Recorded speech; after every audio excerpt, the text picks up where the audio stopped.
Special train से रामेश्वरम धाम की तीर्थ यात्रा। आज ही अपनी सीट बुक कराएं त्रिपुरयात्रा.com पर।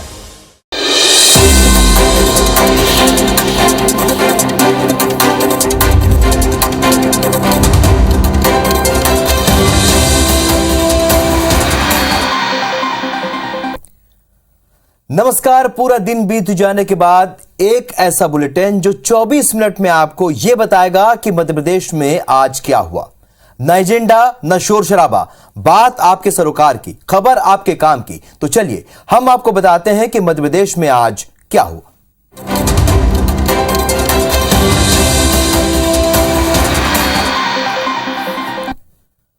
कोरोना काल में अपने माता पिता को खो चुके अनाथ बच्चों के चेहरे पर आज मुस्कान दिखी। सभी बच्चे भोपाल में सीएम हाउस पहुंचे, जहां पर उन्होंने सीएम शिवराज और उनकी पत्नी साधना सिंह चौहान के साथ रक्षाबंधन मनाया।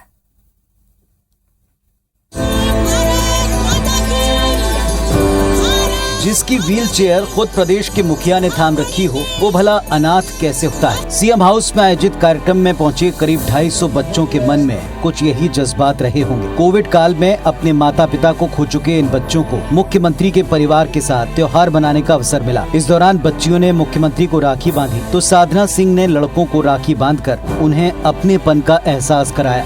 कार्यक्रम में सीएम शिवराज ने बच्चों को कई नामचीन हस्तियों के जीवन से जुड़ी कहानियां सुनाई। और मेरी लाडली बहनों, आपका भाई होने के नाते आज मुख्यमंत्री के रूप में भी ये भैया आश्वस्त करता है कि आपके अधिकारों की रक्षा में जी जान लगा दूंगा, कोई कसर नहीं छोड़ूंगा। मुख्यमंत्री ने कार्यक्रम में लगी फोटो प्रदर्शनी में बच्चों को दिवाली के समय हुए कार्यक्रम की तस्वीरें दिखाई। पिछली दीपावली पर सीएम ने इन्हीं बच्चों के साथ त्योहार मनाया था। कार्यक्रम में अपनी तस्वीरें देखकर बच्चे भी रोमांचित हो उठे। कांग्रेस और बीजेपी इन दिनों तिरंगे को लेकर एक दूसरे को नीचे दिखाने का कोई मौका नहीं छोड़ रहे हैं। हैरानी की बात यह है कि इस राजनीति में बच्चों को भी मोहरा बनाया गया है।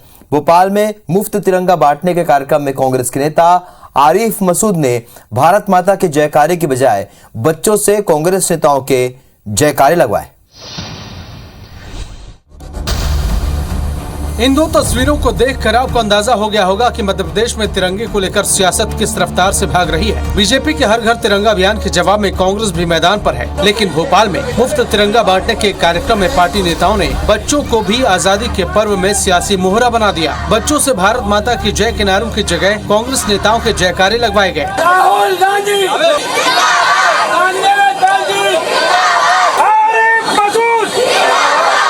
कांग्रेस के कार्यक्रम में बच्चों के सियासी इस्तेमाल पर बीजेपी ने कांग्रेस पर हमला बोला तो कांग्रेस नेता सफाई देने में जुट गए। कांग्रेस की रैली है जहां तिरंगा से ज्यादा, भारत माता से ज्यादा सोनिया गांधी और आरिफ मसूद के जिंदाबाद के नारे लगते हैं। कांग्रेस के नेता मुफ्त तिरंगा बांट रहे हैं, बच्चों को राष्ट्रवाद सिखा रहे हैं। भारतीय जनता पार्टी तिरंगे के नाम पर व्यापार कर रही है। तिरंगा हमारे देश की आन बान और शान का प्रतीक है, उसकी आड़ में स्कूली बच्चों का सियासी इस्तेमाल कैसे जायज हो सकता है।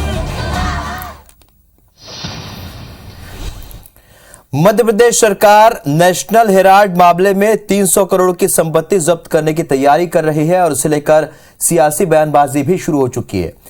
कांग्रेस के प्रदेश सरकार पर कांग्रेस ने मनमानी का आरोप लगाया है, तो वहीं बीजेपी अब पलटवार कर रही है। नेशनल हेराल्ड को लेकर दिल्ली से शुरू हुई सियासी जंग मध्य प्रदेश तक पहुंच गई है। प्रदेश सरकार भोपाल के एमपी नगर स्थित नेशनल हेराल्ड की 300 करोड़ की संपत्ति जब्त करने की तैयारी में है। इसे लेकर कांग्रेस सरकार पर मनमानी के आरोप लगा रही है। पत्र समूह के खिलाफ जो कार्रवाई कर रही है प्रेजुडाइज होके ये सरकार, इस आने वाले समय में इनको भुगतना पड़ेगा। वहीं बीजेपी ने कांग्रेस पर पलटवार किया कि सुप्रीम कोर्ट से भी राहत नहीं मिली तो कांग्रेस किस मुंह से सरकार पर आरोप लगा रही है। 5000 करोड़ का गड़बड़ घोटाला इनके मालिक खानदान ने कर डाला, उसको लेकर जब सुप्रीम कोर्ट से राहत नहीं है तो पीसीसी और एआईसीसी 10 जनपद से कोई निर्णय करते रहें, उसका कोई मतलब नहीं है। नेशनल हेराल्ड की संपत्ति को लेकर मुख्यमंत्री शिवराज सिंह चौहान ने कार्रवाई के निर्देश दिए। यही वजह है कि कांग्रेस ने मामले को लेकर हर स्तर पर विरोध का ऐलान किया है।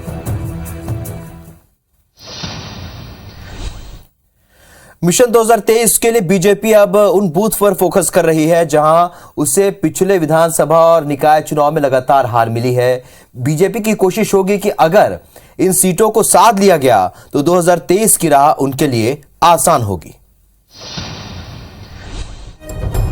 बीजेपी की क्षेत्रीय संगठन महामंत्री अजय जामवाल के दौरे के बाद बीजेपी का पूरा फोकस बूथ सशक्तिकरण अभियान पर है। एमपी के अंदर बीजेपी को निकाय चुनाव और पंचायत चुनाव में जिन बूथों पर हार का सामना करना पड़ा, बीजेपी उन बूथों पर ज्यादा फोकस कर रही है। बीजेपी को लगता है कि अगर इन बूथों को साध लिया गया तो मिशन 2023 की राह उसके लिए ज्यादा आसान होगी। इसके लिए बीजेपी की रणनीति ये है कि उन मतदान केंद्रों पर सबसे ज्यादा ध्यान देना होगा जहाँ पार्टी लगातार हार रही है। इसके लिए बूथ सशक्तिकरण अभियान चलाया जाएगा जिसमें मंत्री, विधायक और सांसद तक बूथ की जिम्मेदारी निभाएंगे। जीते हों या हारे हों, जो बूथ 64,634 मध्य प्रदेश के उन सभी पर भारतीय जनता पार्टी श्रेणीबद्ध कार्यकर्ताओं को चरणबद्ध रूप में बढ़ रही है। तो वहीं बीजेपी के इस अभियान पर कांग्रेस का कहना है कि साल 2023 में जनता बीजेपी से त्रस्त होकर कांग्रेस का ही साथ देगी। इनका अभियान तो डराओ या खरीदो, एक ही दो ही अभियान, इसके अलावा कोई अभियान नहीं है। कहा जा सकता है कि साल 2023 के चुनाव से पहले दोनों दल बूथ मैनेजमेंट में जुट गए हैं।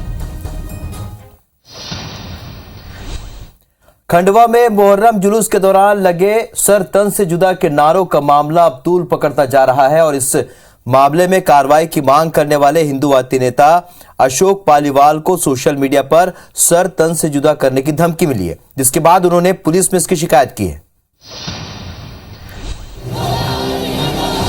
खंडवा में मुहर्रम जुलूस के दौरान सर तन से जुदा के नारे के मामले ने तूल पकड़ लिया है। इसे लेकर आरोपियों पर कड़ी कार्रवाई की मांग करने वाले हिंदूवादी नेता अशोक पालीवाल को सोशल मीडिया पर सर तन से जुदा करने की धमकी मिली, जिस पर पालीवाल अपने समर्थकों के साथ थाने पहुंचे और आवेदन देकर कार्रवाई की मांग की। अफसान खान नामक एक युवा ने सर तन से जुदा वाला नारा लिखा और उसमें ये भी लिखा कि अब अशोक पालीवाल का सर भी जल्द ही तन से जुदा किया जाएगा। वो जो फुटेज देख रहे हैं सीसीटीवी वगैरह जो वीडियो फुटेजेस है उसमें हम आइडेंटिफाई कर रहे हैं कि वो कौन व्यक्ति थे। अब उनको आइडेंटिफाई करने के बाद उन्हें जल्दी गिरफ्तारी होगी उन लोगों की भी। मामले में सरकार के मंत्री प्रद्युम्न सिंह तोमर का कहना है कि इस तरह के नारे और गतिविधियां बर्दाश्त नहीं की जाएंगी। राष्ट्र विरोधी कोई भी कार्रवाई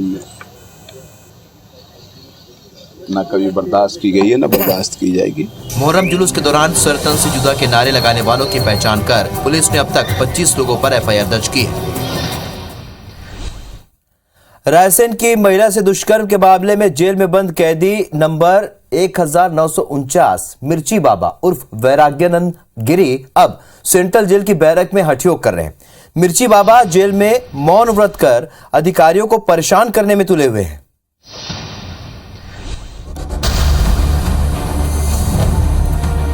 दुष्कर्म के आरोप में 14 दिन की न्यायिक हिरासत में भोपाल सेंट्रल जेल में बंद कैदी नंबर 1949 वैराग्यानंद गिरी उर्फ मिर्ची बाबा ने जेल प्रशासन की नाक में दम कर रखा है।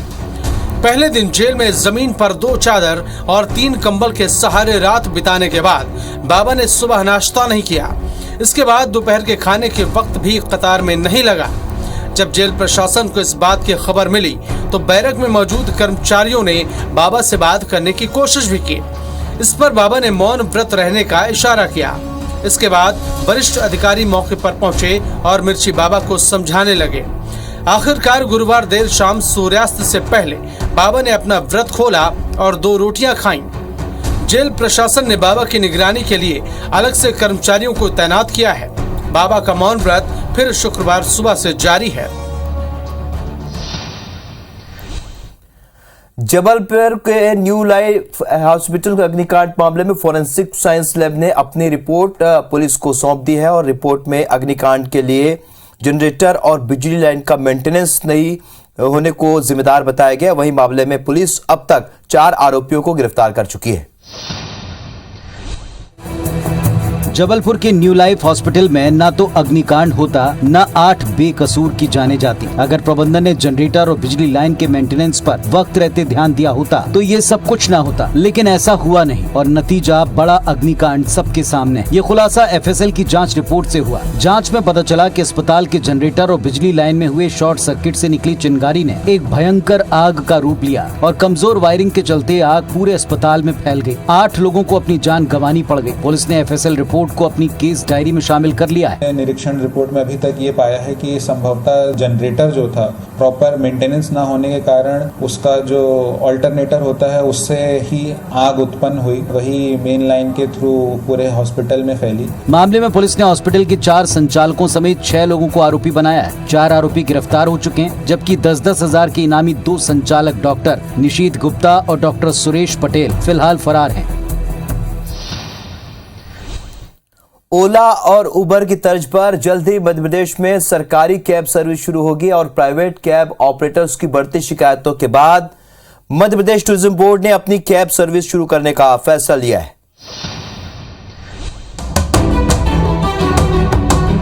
मध्य प्रदेश की सड़कों पर जल्दी ही MPT यानी मध्य प्रदेश पर्यटन विकास निगम की कैब दौड़ती नजर आएंगी। निजी कैब ऑपरेटर्स की मनमानी पर नकेल कसने पर्यटन विकास निगम ने फैसला किया है। इसमें लोग शहर के भीतर या लंबी दूरी का सफर तय करने के लिए MPT कैब सर्विस का लाभ ले पाएंगे। कैब की बुकिंग एक ऐप के जरिए होगी। कैब सर्विस शुरू करने की तैयारी पर्यटन विकास निगम ने लगभग पूरी कर ली है। जैसे ओला और उबर के तर्ज पे जो टैक्सियां आपको मिलती हैं, ऐसे MPT का अपना बैनर होगा और उस पे अगर आप जाएंगे तो आपको ये गाड़ियां उपलब्ध होंगी। जल्दी हम इसको लेके आने वाले, हमारा होमवर्क लगभग इस मामले में पूरा हो गया है। दरअसल निजी कैब ऑपरेटर्स के ग्राहकों से मनमाना किराया वसूलने की शिकायतें लंबे वक्त से मिल रही हैं। इसी को ध्यान में रखकर सरकार ने अपनी कैब सर्विस शुरू करने का फैसला किया, लेकिन ये ख्याल रखना जरूरी है कि कहीं ये सर्विस सरकारी लापरवाही की भेंट न चढ़ जाए। इंदौर के बारिश के ट्रेंड में बदलाव देखने को मिला है। हल्की बारिश की जगह कुछ ही घंटों की मूसलाधार बारिश से शहर में जलभराव की स्थिति बन जाती है और नाला टैपिंग अभियान के दावों की भी पोल खुल जाती है। इंदौर में पिछले कई सालों के मुकाबले अब बारिश के ट्रेंड में बदलाव नजर आ रहा है। शहर में अब हल्की बारिश का ट्रेंड खत्म होकर कुछ ही घंटों में मूसलाधार बारिश 2-2 इंच की हो रही है। इधर इंदौर को वाटर प्लस सिटी बनाने को लेकर शुरू किया गया नाला टैपिंग अभियान अब नगर निगम के गले की फांस बन गया है। नाला टैपिंग अभियान के तहत शहर की नदियों में मिलने वाले गंदे नालों को बंद कर दिया गया, जिससे अब कुछ ही घंटों की बारिश के बाद शहर में जलभराव की स्थिति बन जाती है। नगर निगम का दावा है कि हर साल 15 से 20 करोड़ रुपए स्ट्रॉम वाटर लाइन पर खर्च हो रहे हैं, लेकिन 5 साल में केवल 300 किलोमीटर स्ट्रॉम वाटर लाइन ही बन सकी है। काम अगर इस गति से हो तो अगले 30 साल तक शहर को इस परेशानी से निजात नहीं मिलेगी। क्लाइमेटिक चेंज होने की वजह से रेनफॉल सडनली होता है, जो इनफिल्ट्रेशन पर्कुलेशन है उसकी स्थिति नहीं बन पाती। स्ट्रॉम वाटर चैम्बर्स हैं या स्ट्रॉम वाटर के जो ड्रेन्स है, जो नाला है अपने यहाँ, उनको व्यवस्थित किया गया है, पर बारिश जब एक साथ होती है तो ये दिक्कत आती है। बारिश के बदलते ट्रेंड और निगम की प्लानिंग एंड इम्प्लीमेंट में देरी बारिश के बाद अव्यवस्था की स्थिति खड़ी कर रही है।